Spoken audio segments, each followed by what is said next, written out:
What's happening, y'all? Thank you very much. Okay. JPTV Reloaded Insights, baby. Yes, indeed. Here we are. Tearing up shit once again, huh? Well, thank you very much for all who's attending, all who are watching. Appreciate the time that you had to come through to view this video after the live session. Really appreciate it. Okay. Tonight's topic, we're gonna make this quick because everybody got a fight. Everybody got a fight to go see tonight, right? Everybody got a fight to go see tonight. Best luck to both men, Roy Jones and Indio Champs. We're gonna get to that. Yes, indeed. And if I feel right, I may stream it tonight. You dig what I'm saying? If I feel right, I may stream it tonight. Okay, but enough talk. Today's topic, we got a range of topics today, but it's all circled around one thing, okay? The blacks, all right? Are the blacks strong enough to reject evil? Is black on black crime a concern? Were blacks ever a practical people? Were they ever a practical people, guys? And we're going to go through that, okay? What I've been noticing, right? And I'm going to be completely, totally honest, okay? What I've been noticing, the blacks continue to beg, blame, hate, kill, steal, rob, fight for abortion, fight for welfare, fight for affirmative action. Not all, but most blacks think like this in groups and not as an individual. Can they reject evil? Are blacks prone to criminality? We'll find out today. 50% of crime is caused by the blacks. So let's discuss this on JPTV Reloaded Insights. All right, and we are still, believe it or don't, of course, but we got a little twang to it. Welcome to JPTV.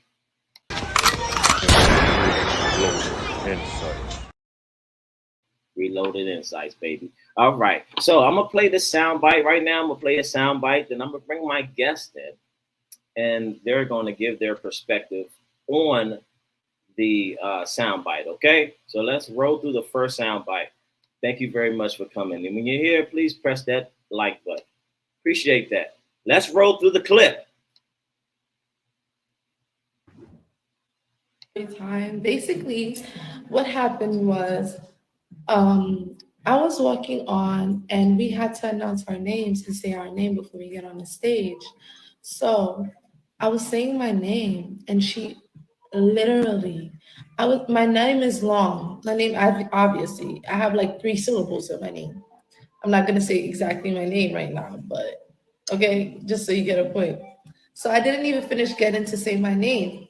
And then the people that went before me and everything, they all got to say their name, their major, and even extras.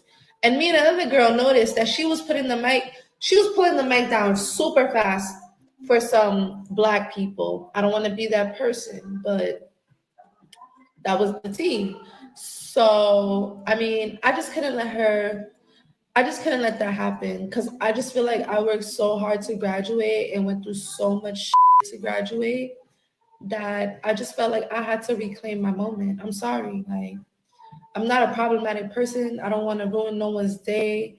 I don't want to violate anybody, but that's what she did. She didn't even let me finish speaking. She put the mic down, cut me off, and that was the only time I was able to speak. So I just feel like that wasn't. I was in the graduation. So before I play part 2 of this, I'm going to bring my guest in, and I think they heard everything. I'm going to bring my guest in, and we're going to give a reloaded insight on what happened, okay?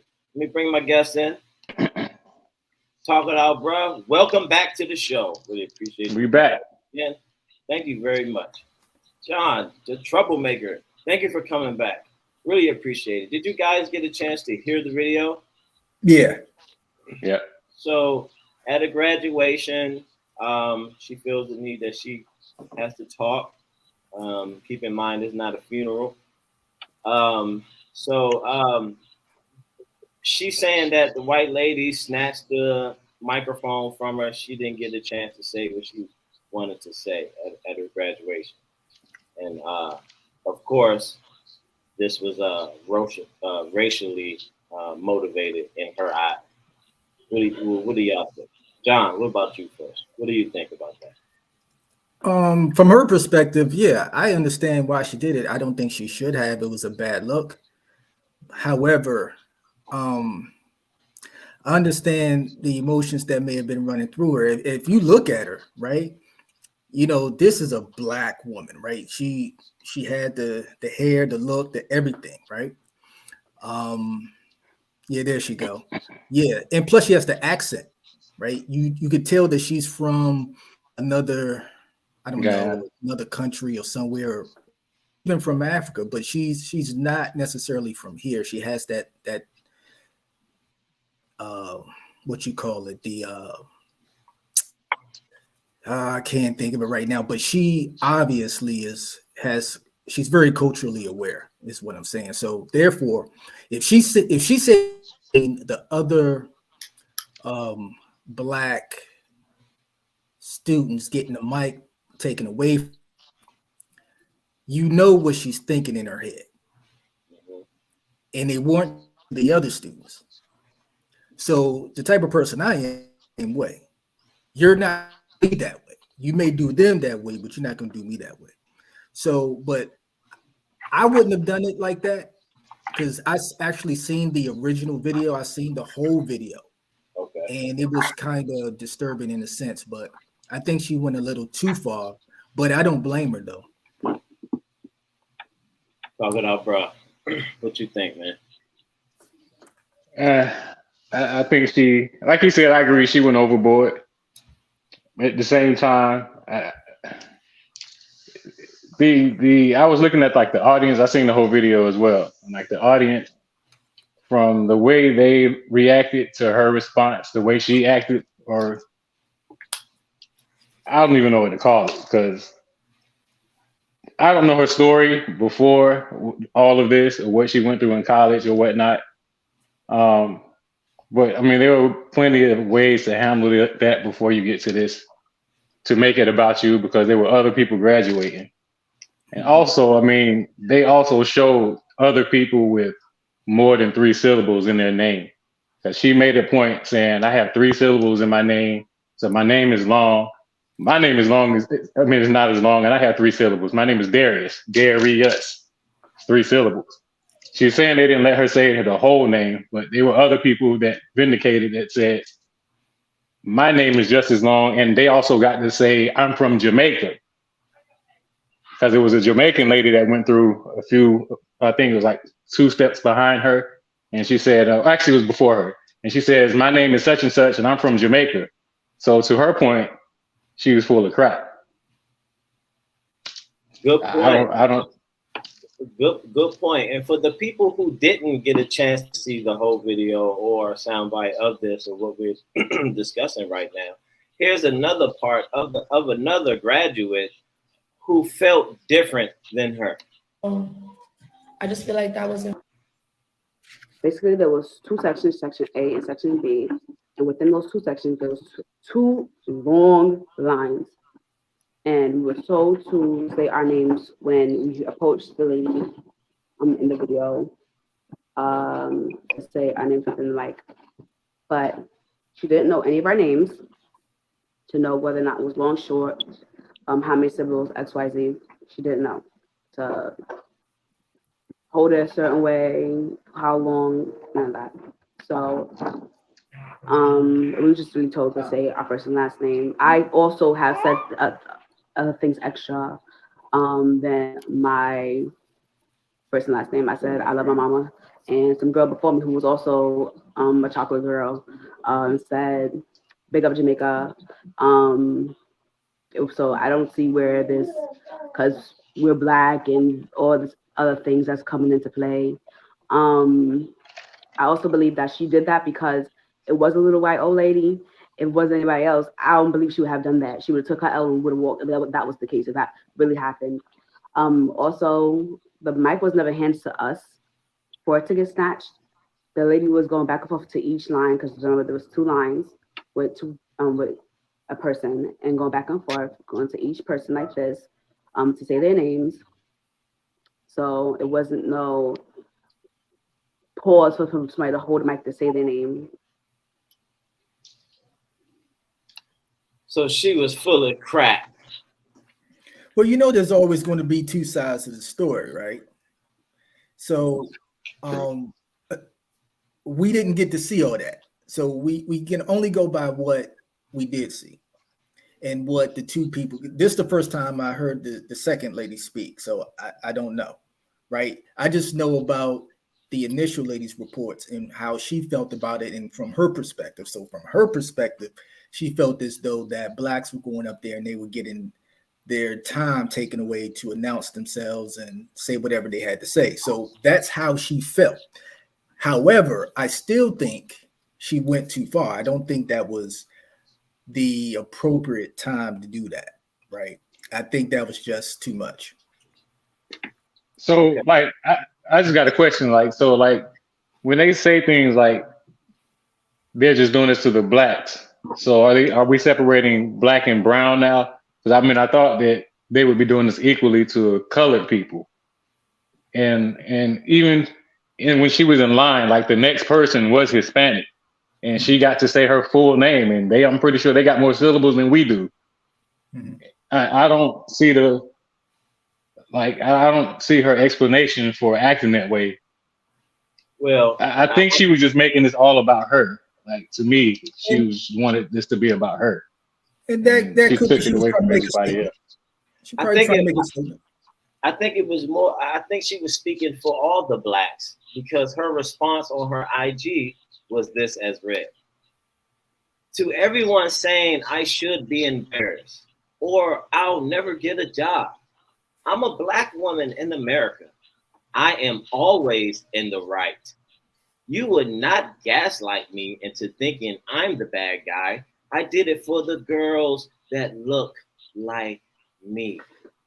Love you. I mean, it's amazing how young people that's younger than us come up with the same mentality that we are trying to get away from. Begging, blaming. It's the white folks. Black magic, girl power. It's amazing how it trickled down to the babies, and that's because we, as parents, have never let go of that slave mentality, I guess, right? You want to hold on to it. You want to shift it to our kids.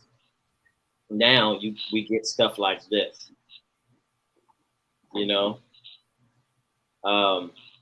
What do you have to say about her response? She's speaking for the girls that look like her. So obviously she's saying it's because of racism. I'm not agreeing with that response. I'm not in favor of that. She should have left that. She should have kept that. Yeah.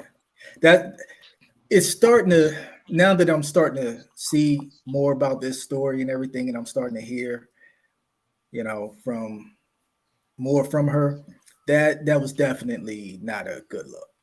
That was not a good look. And she can't be doing it for the Black girls that come after her, because I wouldn't want my Black girls to behave that way, right? And it wasn't even if the lady, let's just say she was being a bigot. I ain't gonna say racist because you differentiate between the two, but let's say she was being a bigot at the time. You can't prove it at that moment. You know what I mean? You can't prove it. If you were able to prove that she was doing it, then to me it'd be justified. But if it's, you have to lean on the side of caution. You have to lean on the side of caution and go on with the program and deal with it later on, right? Don't do it there, because then you can't prove that she's being a bigot. So therefore, maybe it was just her perspective of the whole situation was wrong, right? How she looked at it was wrong, and it makes her look bad. And then her response to it was, it was self-serving. That made her look like the whole thing was self-serving. Yeah. Yeah. The victimhood is still alive, and is deeply rooted in the blacks in the black community. Not all, but most. It's deeply rooted in there. And the best thing that we should do is to let our babies know you can't be blaming nobody for the shit you do or for your failure. Let's do a little shifting right now. Right now, we are about to, ladies and gentlemen, we are about to. It's time to shift gears.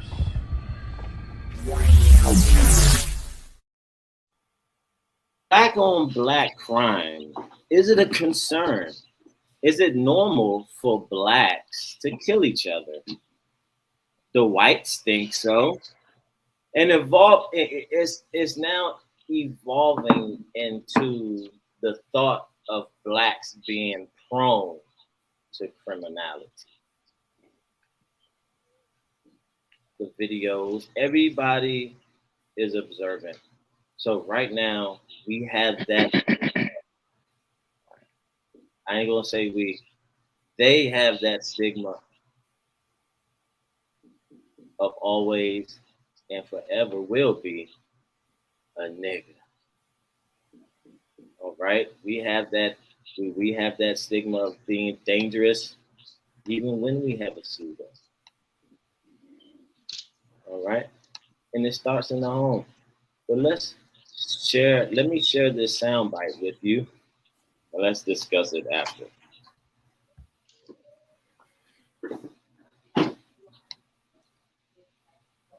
Deep look into black on black crime and its effect on the African American community. He joins us live in the studio to explain. Eric.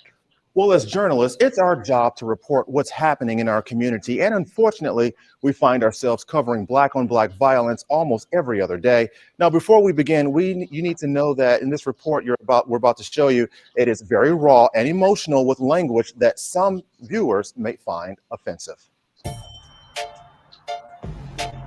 Crime scenes like this one play out almost every week in Chattanooga. And the story is usually the same. A disagreement between two black men or a group of African Americans that leads to violence. Some of the victims live, others die. No one knows this better than Celeste Woods.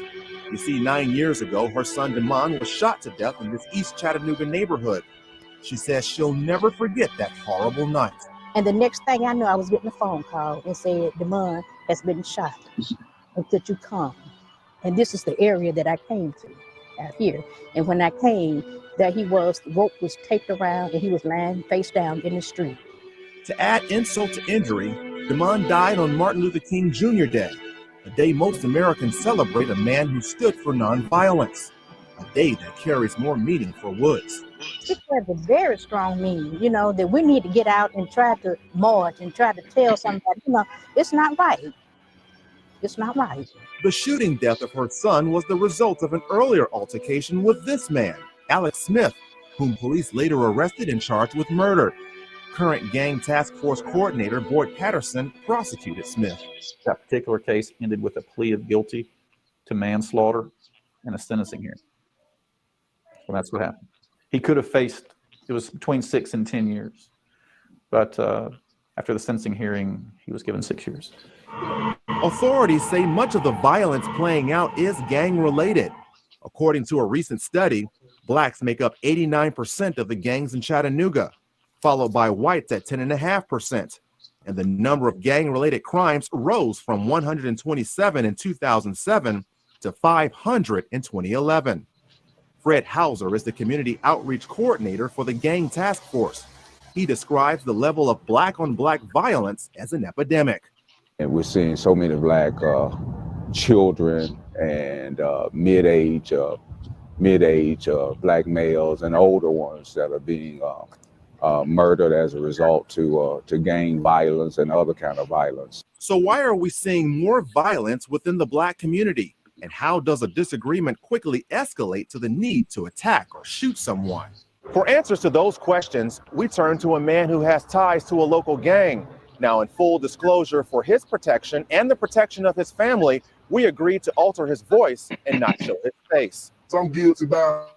So I'm not gonna play the whole entire video, but you get the point. All the way in Chattanooga, I don't know where you doing that. All the way up, you know. So everywhere is being, everywhere that's a black is being poisoned. That area is being poisoned. Blacks they outdo their counter race partners in negativity. That's what it seems like, right? For the black males, ages between 15 and 35, the number one cause of death is homicide.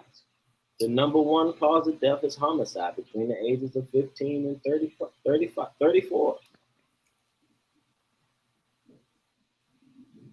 And the white people, about 3%.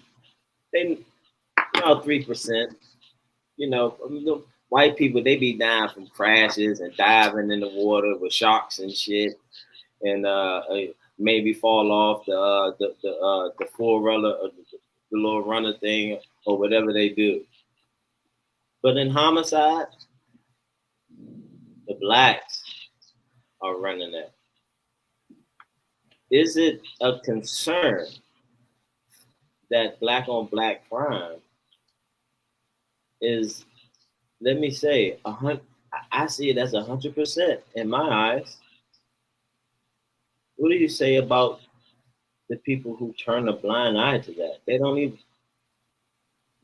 Blacks don't even discuss the black on black crime. Is it normal?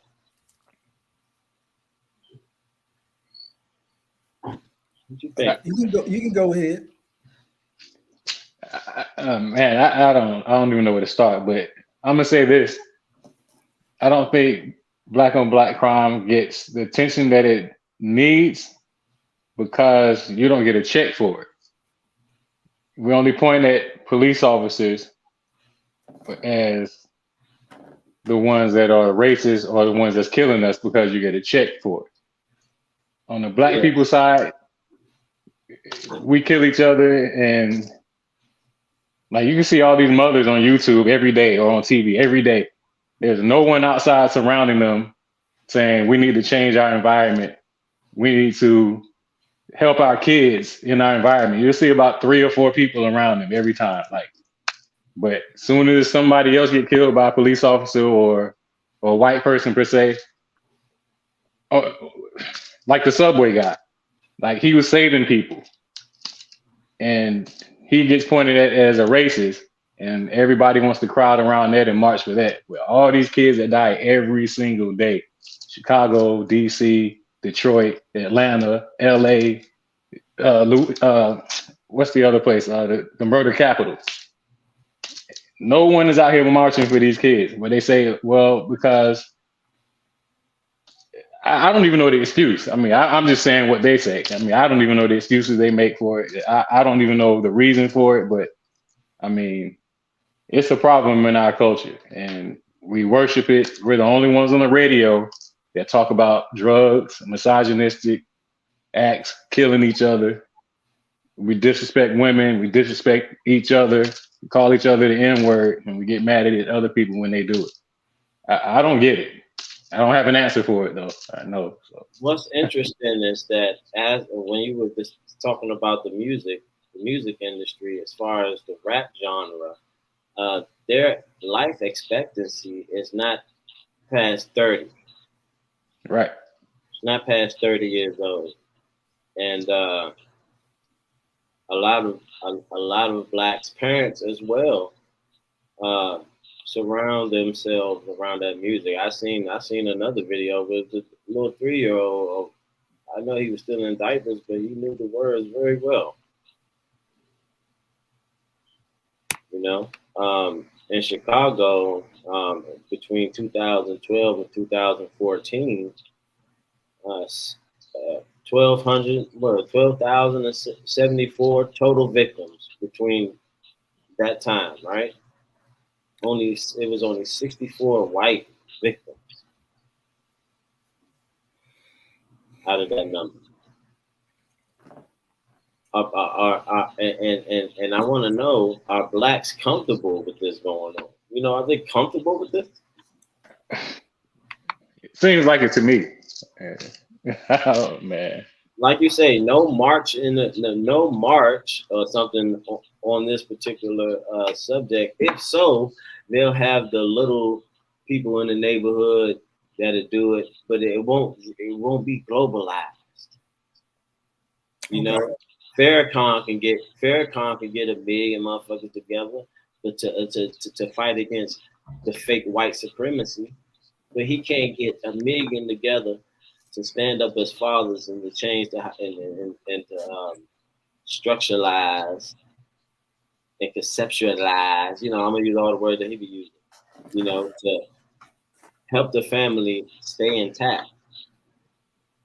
You know, he can't bring it on for that. Okay.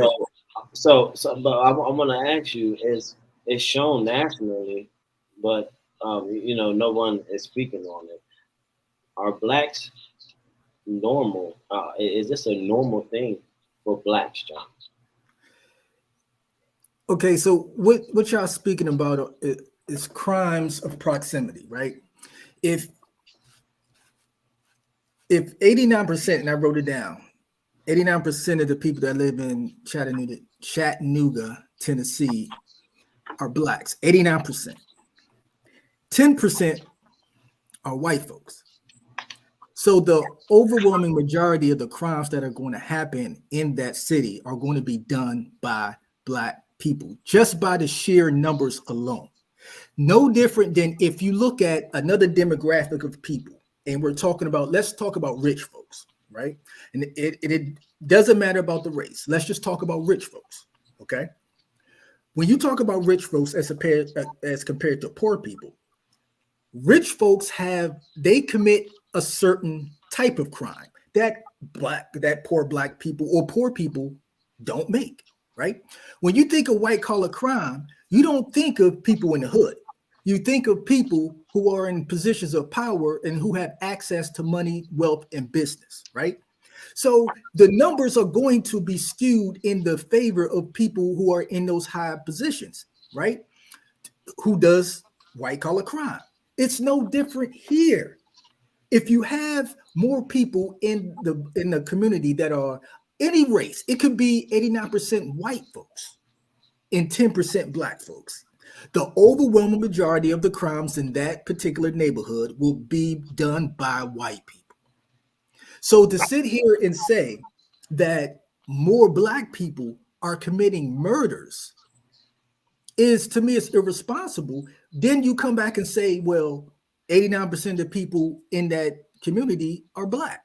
Of course they're going to do it. Now, if you came to me and said that there was a community of 50% black, or let's say 30% black, 30% white, 30% Hispanic, and 10% Asian. And then you tell me that blacks are committing 60 or 70% of the murders and crimes in that neighborhood, then I will rock. Then I will. But you can't tell me that let's just say there's 99% blacks. Let's say there's 99% blacks in that neighborhood, right? 99, only 1% white. You think that the overwhelming majority of the crimes in that neighborhood is going to be done by 1% of the people? Absolutely not. The sheer numbers don't suggest that. But aren't we, when you're doing that math part of it, we have to still include the amount, because in that sense, you have to separate it by race, because the numbers, because that's almost like you're saying there's more poor black people than there is poor white people, and that's not true. There's far more poor white people than there is poor black people that live in trailer parks. Just by the sheer numbers, because whites outnumber blacks. So why isn't that same type of crime happening in poor neighborhoods that white people have? Because there are more poor white people than there are poor black people. Because by the numbers, there are more white people by far 3 times the number of black people. Actually, probably like 8 times more than black people. Because there's 360 million people in America, and there's only 40 million black people. So there has to be more poor white people. So why isn't that same type of crime happening in poor white neighborhoods? Fair enough. There are crimes happening in poor white neighborhoods, right? However, the type of crimes that are happening in poor white neighborhoods aren't the same in poor black neighborhoods. There aren't guns and drugs that are being distributed into poor white neighborhoods. Okay, that's not happening. Matter of fact, I would challenge you on this. How about this? Find me one, and you said there's more poor whites. Find me just one poor city of whites that does crime or rivals Washington, Chicago, LA, Houston now in crime. Can you think of one? You ain't gonna find it. They're not that type of people. They have gangs. They have motorcycle gangs that actually kill each other, especially in Florida. So what I'm saying is, but that crime, our crime is much higher with a lesser number of people.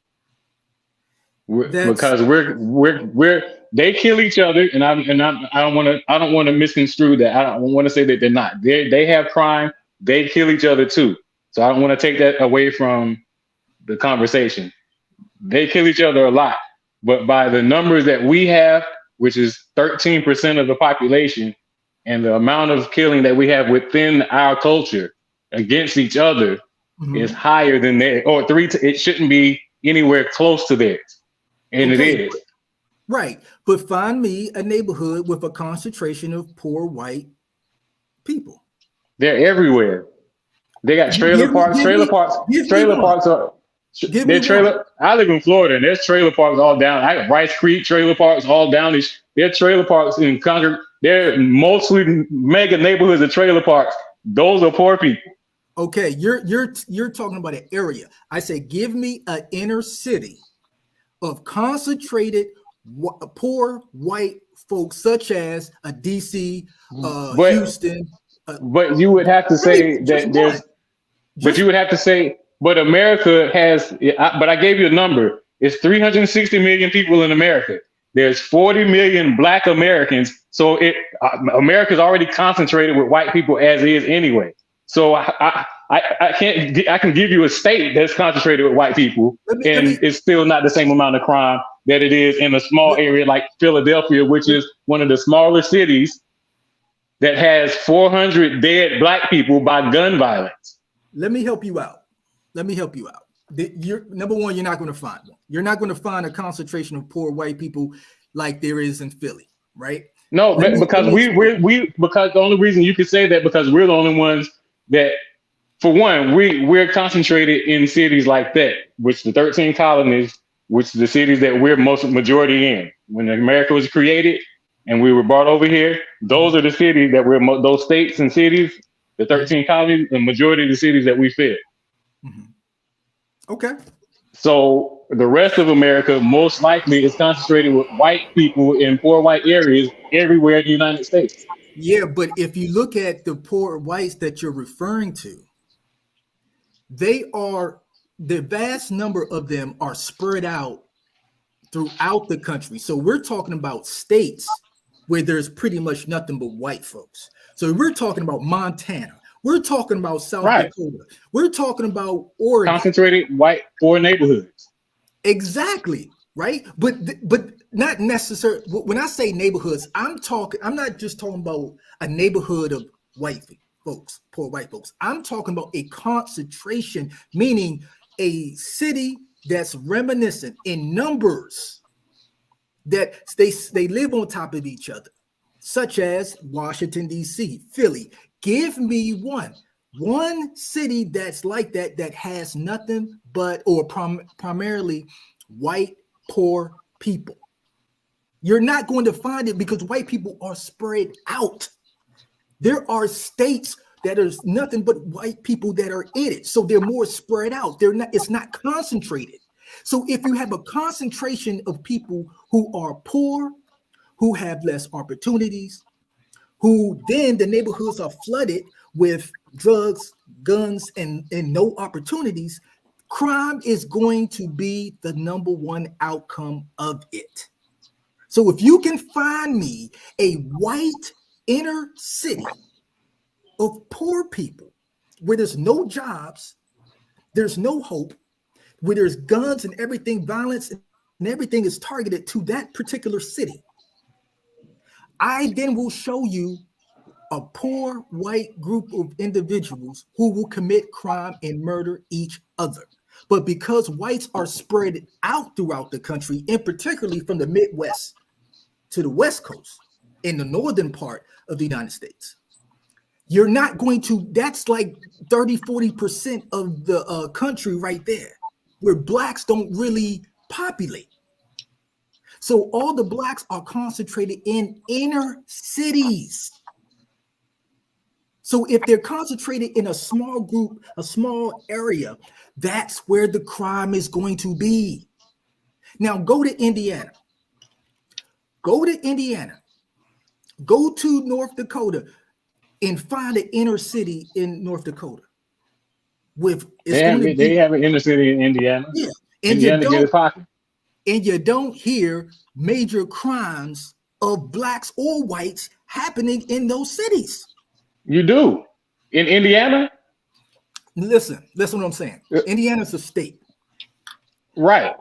I'm talking about the inner cities. In the inner cities in Indiana, right. Poor white. They have, so you mean like Gary, Indiana? Where Michael Jackson comes from? Gary, Indiana, which is violent. Yes. Right. But those aren't. Gary, Indiana is populated by who? I'm not even sure what they populated by. So you can't use them if you don't know, bruh. So what I'm saying is that was a violent city. I don't know the population of people there, but I know that if you look up Gary, Indiana, it's listed as a violent city. Yes, and then I just never looked up the people who lived in Gary, Indiana. Who populate Gary, Indiana? I know people that came from Gary, Indiana. So it's blacks, right? And they run the city too. There's the government, local officials as well. Right. And what happens there with the cities that we run? I mean, because it just seemed like you just blamed a whole bunch of reasons why we're violent in these areas, but they're poor countries that don't have this much violence that black people live in. Like Africa, what I'm just saying is there are poor people everywhere. There are poor people in other races. There are poor Hispanics that live on top of each other. So earlier we separated black and brown people, and that's why I was asking earlier, are we separating black people and brown people because Hispanics live on top of each other just as well as we do? And there's heavy crime in the Hispanic communities, brother. Right. Not like our crime. When we're talking about black on black crime, we didn't say black on Hispanic or black on brown crime. We said black on black because our numbers are different. Where do Hispanic? We didn't. That's why I was asking earlier about the black and brown, just to get to this point. Are we including them or are we not? Because she didn't include black people and brown people. She said black people. No, it's black on black because that's the numbers are different. The numbers are different at a low population that we stand in. I don't understand. We separate Hispanic, Asian, white. It's all separated. I don't necessarily separate Hispanics because Hispanics are intertwined in the inner cities with us. Nah, say something in Spanish. Hola. Oh shit, nigga, I know that. you didn't say make a speak a sentence. You Say, just say, man, I'm about to go to the street. Actually, I'm gonna go pick up a Kit Kat. Matter of fact, when I go past the Chinese joint, I'm gonna go ahead and pick up some fries. I'm gonna tell her to go put salt and pepper on it. I might ask her a little say something in Spanish, man. So I gave you something in Spanish. Look, excuse me. I don't want to spend too much time topic on that time. We do have another soundbite to go through. Let's wrap this one up as far as black on black crime. Any closing statements on this, on how you guys feel that is normal to the blacks now, and how could they try to what's the solution to that? The solution is it's a change in mindset, man. But the change in mindset, you can't expect criminals just to change their mindset. It has to start somewhere else. We have to have leaders in higher places to become more aware of what's going on and become that beacon of hope for the younger generation, man, because you got to influence the younger generation, right? You got to get to them. Now, a lot of the adults now, they're stuck in their ways, and maybe they'll come around, but we have to start with the next generation, man. You know, we have to start with the next generation. So we got to have leaders who aren't in the pockets of white folks, who are for black people and do things for black people and are financed by black people. And that is very rare, because a lot of our leaders who are well paid, who have high positions, their checks are signed by white folks. If your money is being given to you by the very people who you may feel has or is oppressing you, they're going to control what you do. They're going to have a say-so in what you do. They can fire you. They could do whatever they choose to do, whatever they see fit, right? So we have to find leaders who are unapologetically black, and they do for black people, and they are financed by black people. So therefore, anything that we do, we control, and we make decisions for us. It starts there.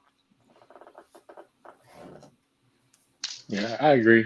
I think we just need genuine people, leaders, like he said, to come through and make things happen. For example, we got like Chicago. You see, I don't know the new mayor's name, but he's making excuses for the kids that's riding through the streets all day.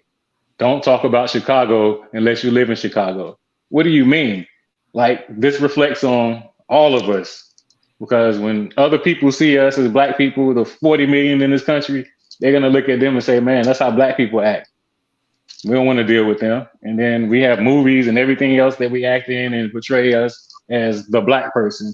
That's why I hate when people say, you acting black or you acting white. Like, what is that? Like, how do you act? You're just a person. You know what I'm saying? So it's a lot, man. But I agree with a lot of stuff you said, man. Like, I take away a lot from that, what you said today. Well, look, but now you can finally say you acting black, and motherfucker know what you're talking about now. Right. Right. And what a mess. Yeah, and you got leaders again, like I said. I mean, we don't have them. You make excuses for the kids, and like those kids in Chicago, they all jumping over people's cars, breaking into people's stores. Like, and you're saying, don't talk about my kids. I'll handle them. You don't get to talk about it. You don't get to point your finger at them. So when is that generation of kids going to learn? And then you got other cities like Jacksonville making replicas of Chicago. Like, they want to be Chicago. Like, that stuff spreads through the culture, man. It's like a poison, like you said in the beginning. Yeah. Okay, let's go ahead and shoot because of time. Let's go ahead and go for another soundbite. The next topic that we're going to go ahead and go to, okay? And basically with this one, ladies and gentlemen, you have to realize that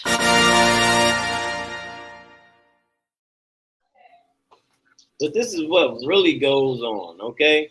Now we're gonna share another soundbite to you. This segment is all about were blacks ever a practical people, meaning building, family, marriage, uh, getting along with others, just living life. Okay, you don't need to mess with life to live life. You just leave life alone and just let go and live. Right? That's how the blacks were back in the 19 before the 1960s. 1960s when the Civil War came. Civil War when the Civil Rights came in. Oh man, it messed the blacks up then. But that's another topic for another show. This one I'm gonna go ahead and share with you. Bear with me. That's not that one that I want. Hold on real quick.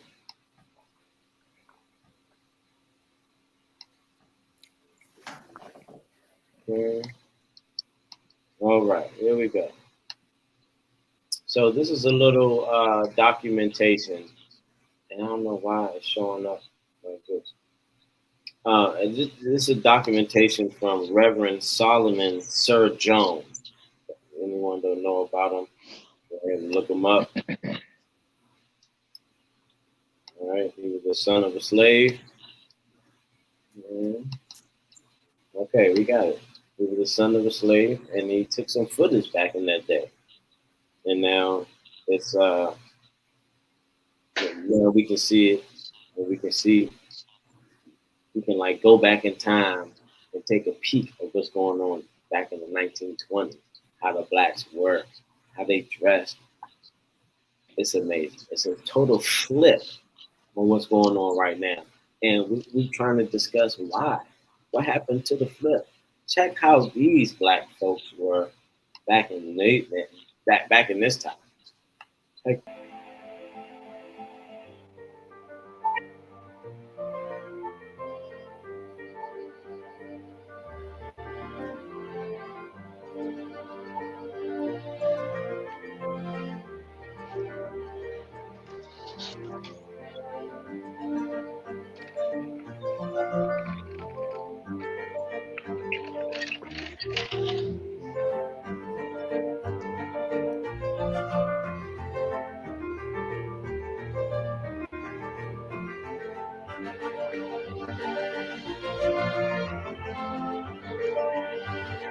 so, as you can see, back in the 1920s, even for the kids, they dressed the kids very appropriately.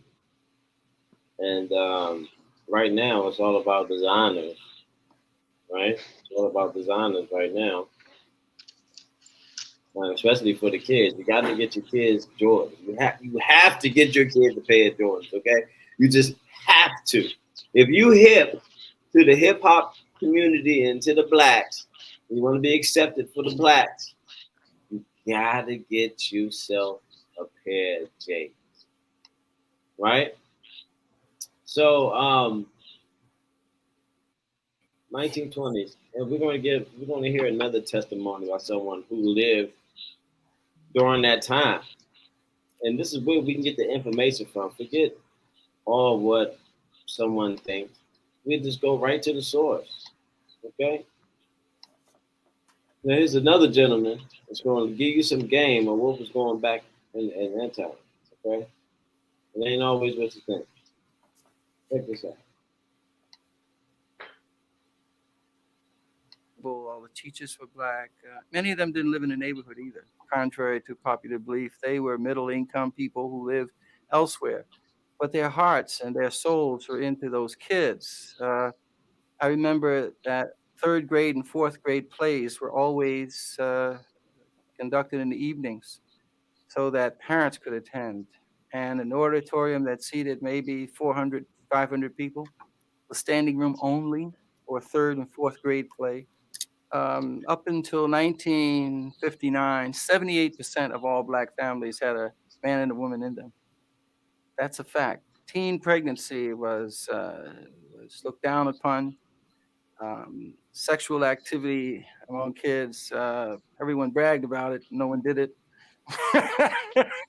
And but if someone became pregnant, if there was an aunt in the South, they would go there, so that the moral standards and ethical standards for people living in those communities was extremely high. So I think about that right there. Did you hear what he said? Maybe you missed it. This is the part that I want you to get right here. Standards for people living in the pregnant, if there was activity among kids, everyone bragged about teen pregnancy. Families had a man and a woman in them. That's 7th and 4th grade play. He says up until 1959, up until 1959. Up until 1959. 78% of all black families. How much? What did he say? 78. Standing room only for 3rd and. So what happened after that? What made the family decline after that? Because evidently it went down. Well, number one, the number one issue for me when I think about what happened to the black family is integration. I think that was the worst thing that could have happened to black folks. Number one, because prior to the integration of, I think that was 1954, the videos that you just showed of the 1920s was people who were proud to be black. Okay, they did for each other. They lived amongst each other. They married each other, right? Because that's how black communities were set up. Once everything was desegregated, the floodgates opened in. It's kind of like if you have a bowl of chili, right? And you have all these different ingredients. You have your meat, you have your sauce, you have your green peppers, you have all these different ingredients. You can identify separately what each one of those ingredients are by just looking at them. But once you mix them together, they lose their identity. It's hard to then go back into that spaghetti, that soup that you made, and then take out those same ingredients and separate them. You can't do it. So that's what happened with black people in the desegregation of schools and public places, right? So what happens then? You start to intermingle, you start to marry, you start to assimilate yourself to other cultures, and you just get this mismatch society where you're no longer I'm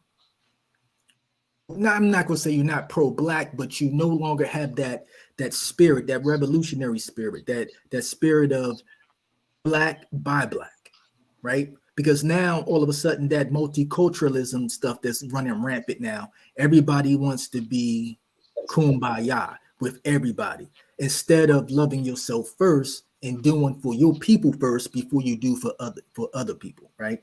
So at that point with the integration is, to me, set off a chain reaction of events that caused us to be in the position that we are now. Talk it up, bro. Do you have something to rebuttal for that? To that? Yeah, I think I don't know when you said 1959? Well, he said up to, I think he said 1959, 70% of the homes were married. I think he was talking about there was a black man and woman in the home. Yeah. But the desegregation started in 1954. Desegregation. When they passed that law. I believe it was 54. Well, yeah, man. It didn't decline until after. Things happen progressively. It just doesn't happen overnight, right? So Right. When you made the claim about blacks were in one particular part and they started killing each other, back then they were together more than now. but they wasn't killing each other. What makes them kill each other now rather than? Well, you don't. Well, you're talking about a totally different time, and you're talking about a different state of Different mind, type of blacks? huh? Now, where did that state of mind come from if these blacks had it and these blacks don't? Well, you have to understand those communities in the 1920s wasn't having guns and drugs just flooded into their communities. And plus, remember, the number one thing that I spoke about was destitution, was the ability to have jobs and have hope. And in those communities, you had jobs and you had hope because we were hiring our own people. We were making businesses, creating businesses and creating jobs, and we were employing our own people. In order to get the type of crime that we are having in our inner cities, our Black inner cities, right, is the fact that there aren't as many opportunities. And the opportunities that we have are not just for us. The multiculturalism thing again. Those jobs are not just for us. You have people who are Hispanic, you have whites, you have Asians. Everybody are going for those jobs. So it's not like we are in our own community and we can hire our own people. No, the setup is not the same as it was in the 1920s. It's just different, bro. This is where I think where welfare and the government came in and really damaged the 60s, early 60s. Yeah, because that's the mark of when all that stuff took place. And I think when they say that the government made it to where the woman married the government instead of the man in the household, and like now today, like I know other cultures have divorced parents and everything, but I think definitely in our culture, like I'm not saying all Black people, but I mean I work around, and my wife does too. We work around the neighborhood we used to live in. It's in a neighborhood school, so we see a lot of this. Women with 5 kids, and the baby daddy has 13 other kids, and then your siblings don't even know that you're siblings or cousins or such and such with this other person, and it just gets lost in our culture to where we just don't know. I don't even know how to word it, man. It's just crazy, man. I think I just lost what I was about to say, but it happens so much in our culture, man. It's a hard battle to fight. Like, again, like if you take the man out of the household, then that disrupts everything. And these kids, especially these males, don't have anyone to look up to. And the females, I mean, we're all on this internet now, especially today, and they're getting all this stuff from the outside instead of their parents. So the parents use all this technology as a babysitter. And now all these little kids on here dancing and doing all this stuff online. The males want to,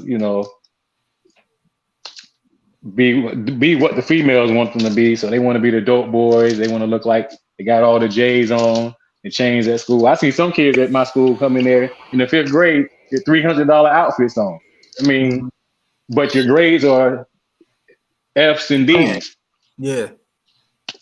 You know what I'm saying? So, I mean, I just think we have a lot to fix in our culture, and it's not just, it takes all of us. I think everything that we're saying actually is for the culture. And it really, what the Black community is fighting against is social engineering. Okay. So that's a conversation for another day. But social engineering is very prevalent in our society. People in high places. And I'm not going to say it's a racial thing. I just think that it's a thing where you have people with the ability to change public sentiments and attitudes who can use that money to direct a society in a particular direction by creating laws.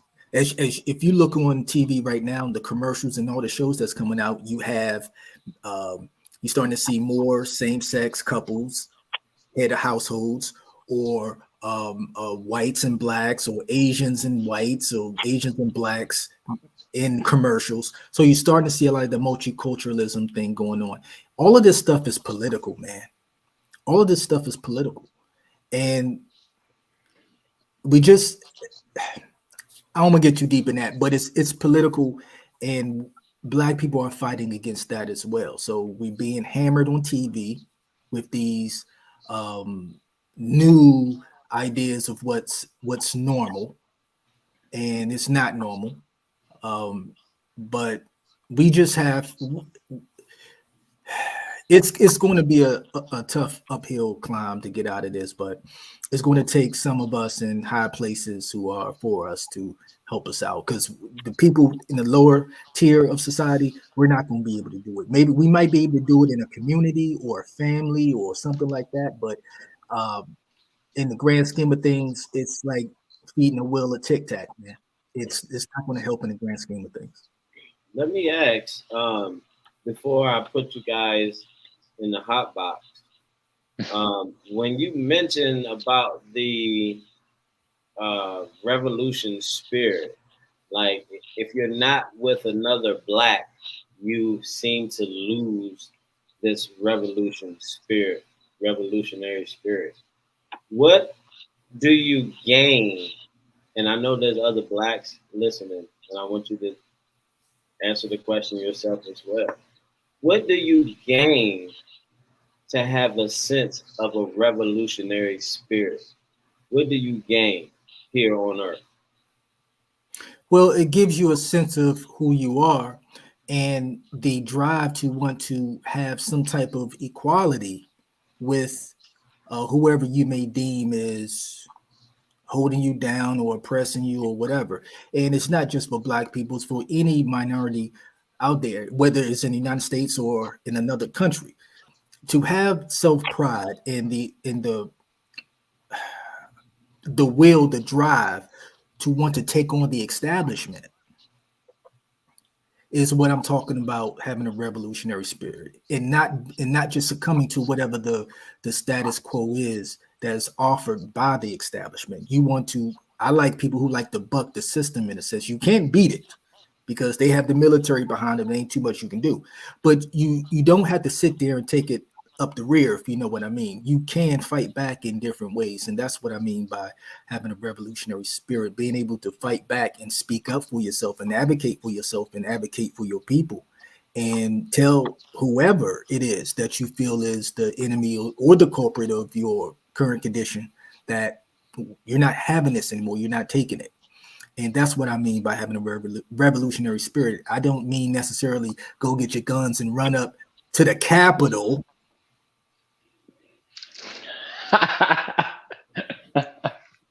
My God. Hey, that's not the only example you can use for that, man.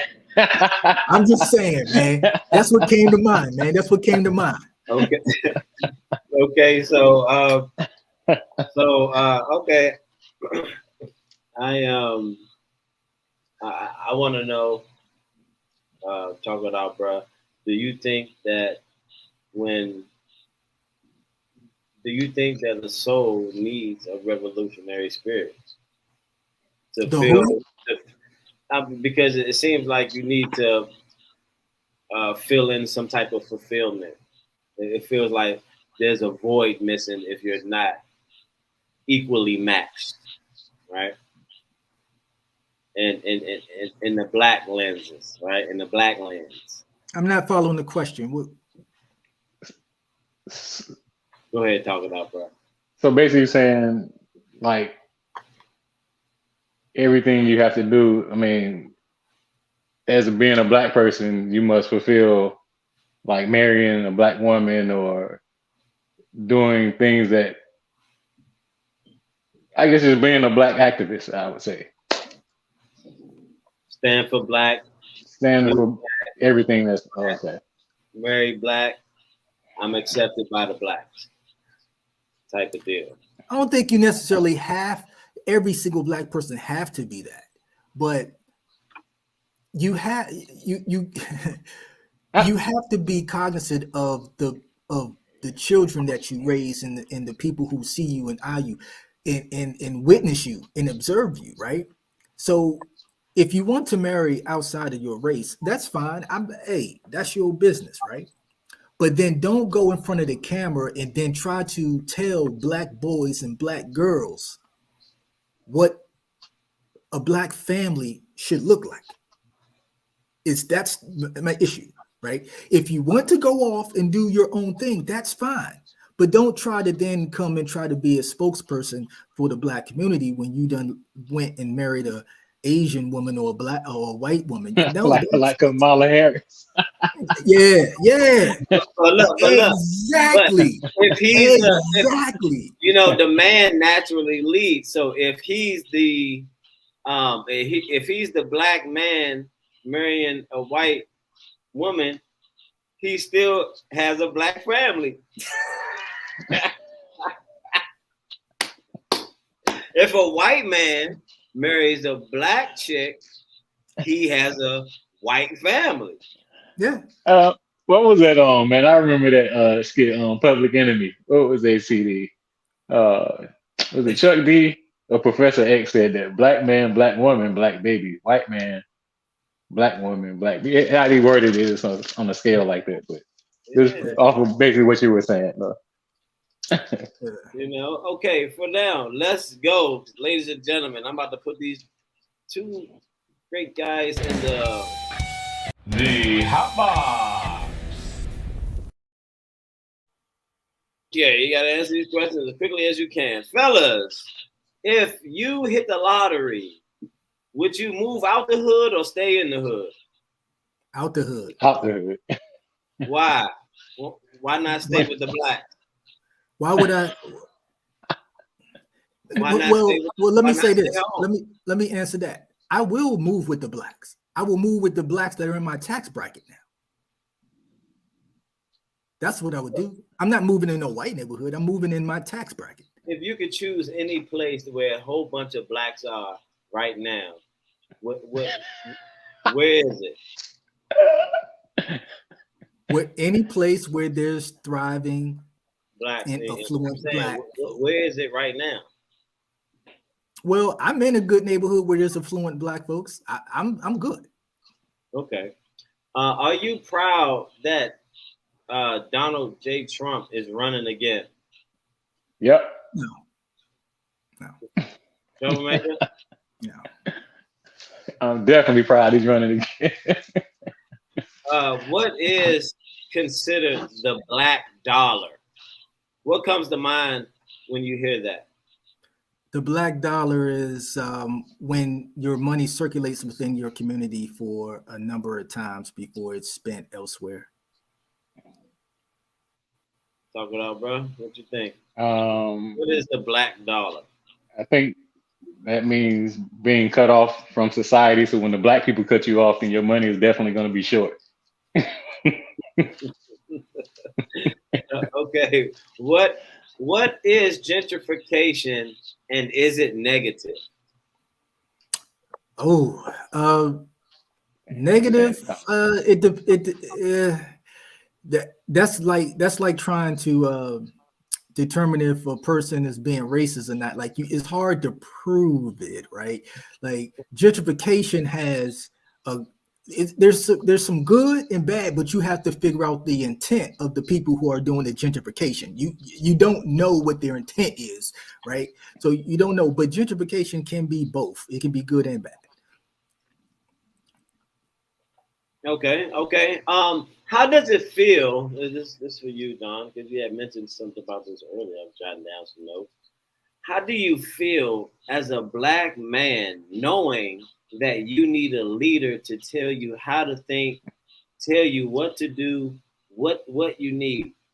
Are you embarrassed personally as a man that you need a leader?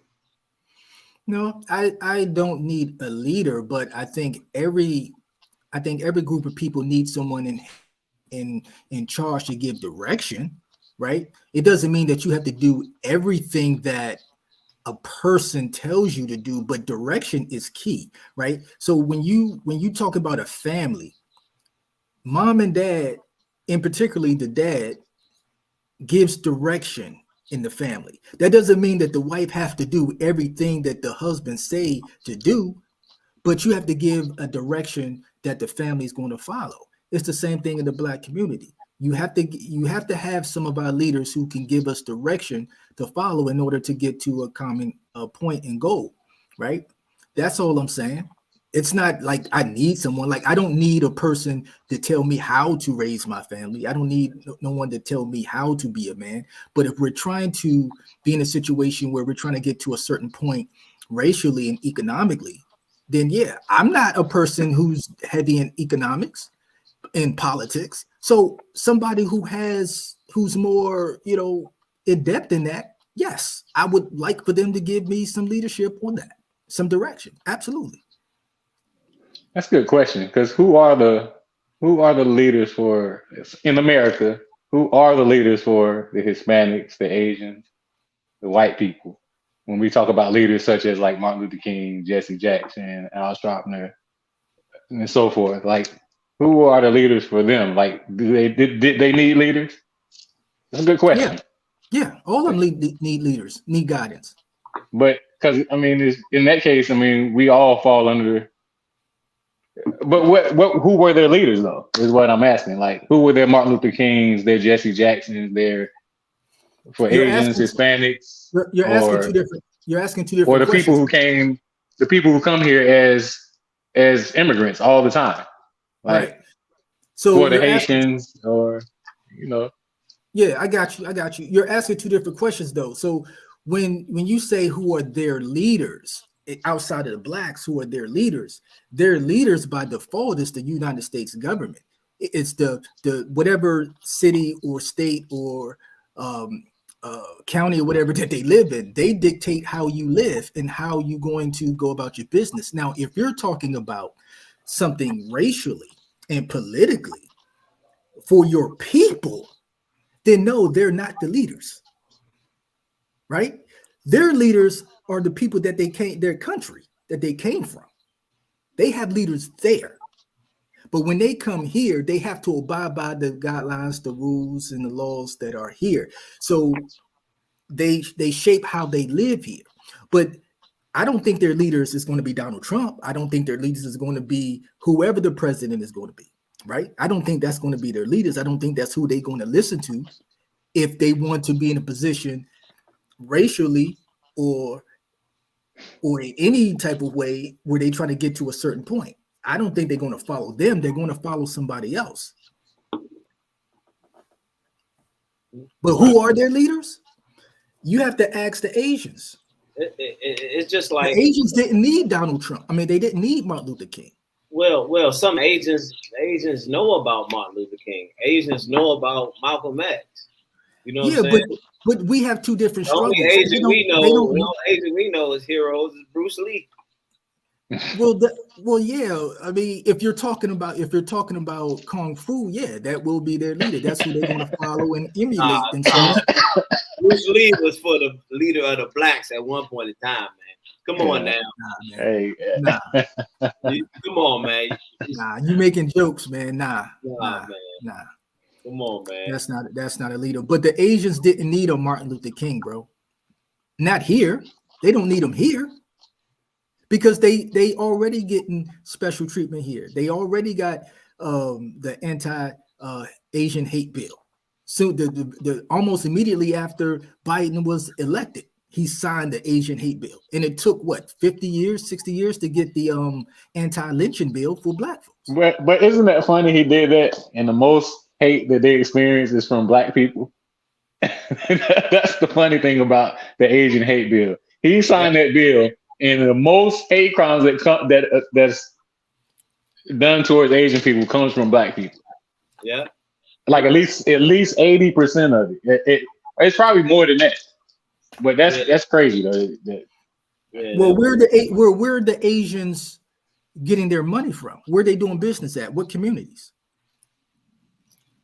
In America, they're doing it everywhere. No, man. Answer a direct question. Well, you talking about like? Are you talking about like Nintendo and all them, Sony, or are you talking about like in the hood? You talking about like nail salons, carry outs, and shit like that? Yeah, we're so again, it's crimes based on proximity, right? That's smart though. That's good marketing. I know who like chicken, so I'm gonna put my shit right here. Oh yeah, I know who's gonna drink this liquor and get this diabetes, so I'm gonna put 8 of them right here on this street. Right? You know what I mean? exactly. Hey, man. Yeah, I absolutely. ain't forcing you to come in here. You walked in on your own. That's true. And that's why I was talking about earlier that we have to do for ourselves. If the black dollar is exactly what talking about, bro, he mentioned his was different than mine, but he's absolutely right. If you take the money out of certain people's hands and then you do what I suggest a black dollar is and keep it in the community and let it fluctuate a few times before it goes somewhere else, that's the black dollar. But that's how you will get rid of the Asian people out of the community, is if you stop patronizing their establishments. Oh, so if you put a black in the liquor store, it'd be all good. Well, I would rather have you still crime still gonna be out the roof. Yeah, but my thing is this. If there's going to be a business in my community, I would rather it be by someone that looks like me. So that's why drug dealers get a pass. That was my point on the last conversation we had. Drug dealers get a pass in every black neighborhood. You know what? They look like the people in the neighborhoods and they're getting the goodies from them. So we're not going to say anything much about the drug dealers that's destroying our whole neighborhood and our community. You're right. You're absolutely right. You're right. And that is definitely a problem. They don't get I was raised up in that era. Yeah. But see, you have to understand that was normalized in our community, right? I remember my babysitters were drug dealers. You know what I'm saying? So it was just normalized. It was a way of life. So that's just how we lived, right? It wasn't something that we just looked at it and it was like, man, that's wrong. No, that's just how life was. That's just how it was. Now that we're older and we can do some reflection and look back at it, you like, damn, I should have tipped off the police or somebody on this bullshit. I mean, on this to get dude locked up or say something to get these people out of my mom's hallway. You know what I'm saying? He's selling drugs in her hallway. I could have made a phone call and said something. You know what I mean? When you look back at it, 2020, I mean, hindsight is always 2020, man. But in the moment, man, that was just the way of life. Hey, man. Last question for you guys: is it more harm to live in a black community or a white community? It depends on what you try and take out of it. No, just answer the question. No, it's not a one question. You know how white community is when you already hear it in your mind. When I say black community, you already automatically know what I'm talking about in your mind. So the question is it more harm to live in a black community or a white community? White community.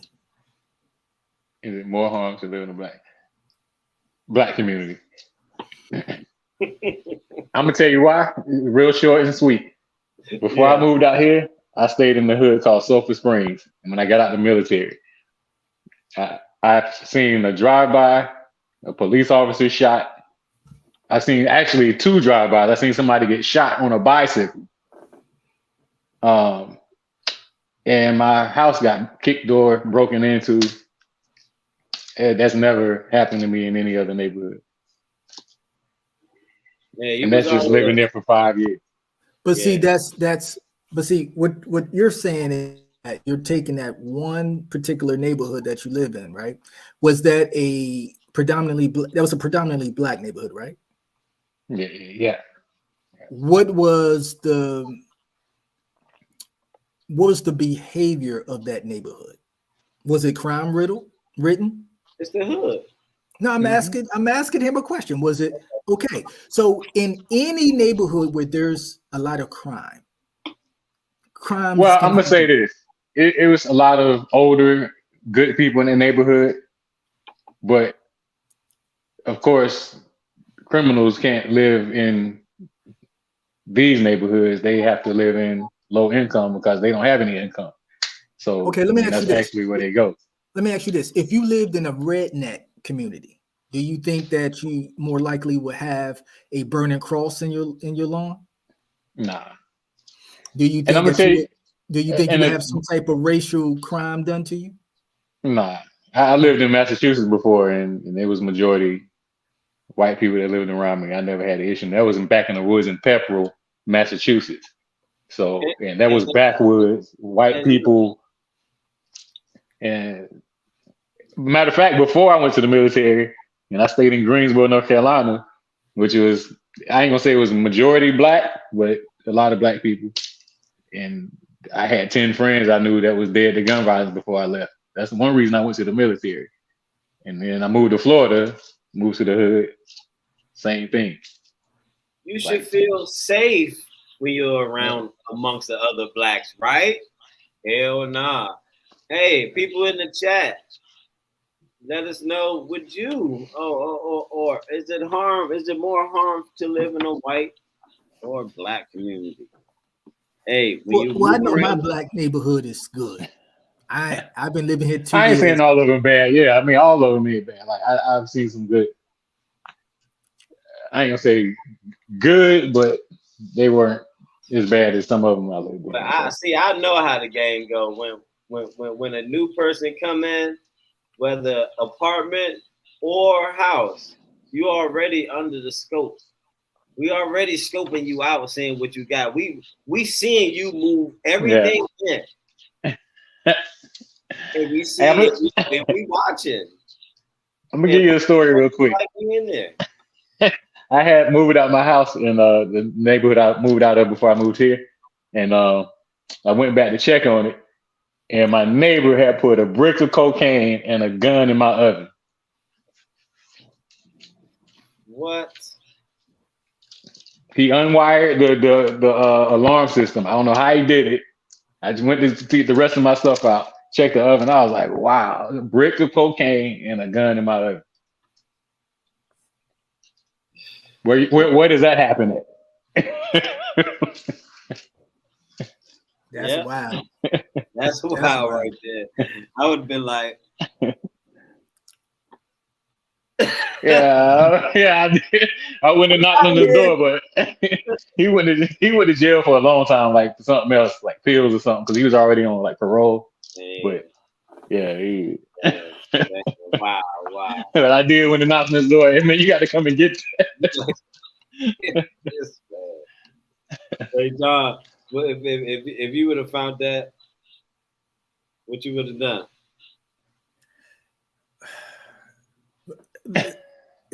Tell me what you said. You went where and came back? I went to my old house where before I moved to this house, I stayed in the hood. Yeah. So I went back to check on my, the house and everything to make sure it was all cleaned up and everything. Okay. So the guy unwired the alarm system, and he had a brick of cocaine and his gun in my oven. Oh, I would have dipped. No, I would have took a picture. I'm out. Because what probably in my head, how I was thinking, police about to run up in that joint. I'm being set up. Yeah. I'm being set up. Yeah. Yeah. I would have had the whole block sold up. No way. Hey man. I feel you. Hey man, we are running down on time. All right, man. What a great conversation that we had. I hope the people in the chat really enjoyed this conversation. Thanks for sticking around. We really appreciate it. The next topic will be just to give y'all a little preview of what's going on. There's a big discussion about the blacks claiming the ancient Egyptians history and artifacts and everything about the Egyptians. The blacks claim that they were the ones who built the pyramids. They were the ones who conquered, was around. They are the ancient Egyptians. That's what the blacks are saying.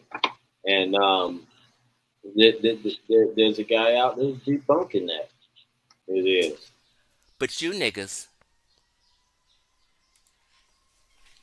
can't name one. Why? because you've been dead wrong for decades. Dr. Ben was dead wrong. John Henry Clark was dead wrong. Professor Smalls of today's time is dead wrong. Jabari Osase is dead wrong. Sonetter's dead wrong. The entire conscious community is dead wrong. The ancient Egyptians wasn't black folk. Prove that shit, Chief X. Hey man, hey, you gotta check it out. Hey, Yeah, man. roll with that one. He putting it down, and everyone check it out. Thanks again, guys. You guys stay right here. I'm gonna go see what's up with this fight. For everyone else, thank you for coming past. Really appreciate your time tonight on JPTV Reloaded Insights, man. Really appreciate you guys sticking around. All right, fellas. All right, Yes, man. indeed. Well, have a good one, man. Thank you, guys. All right, till next time. All right. Yes, sir.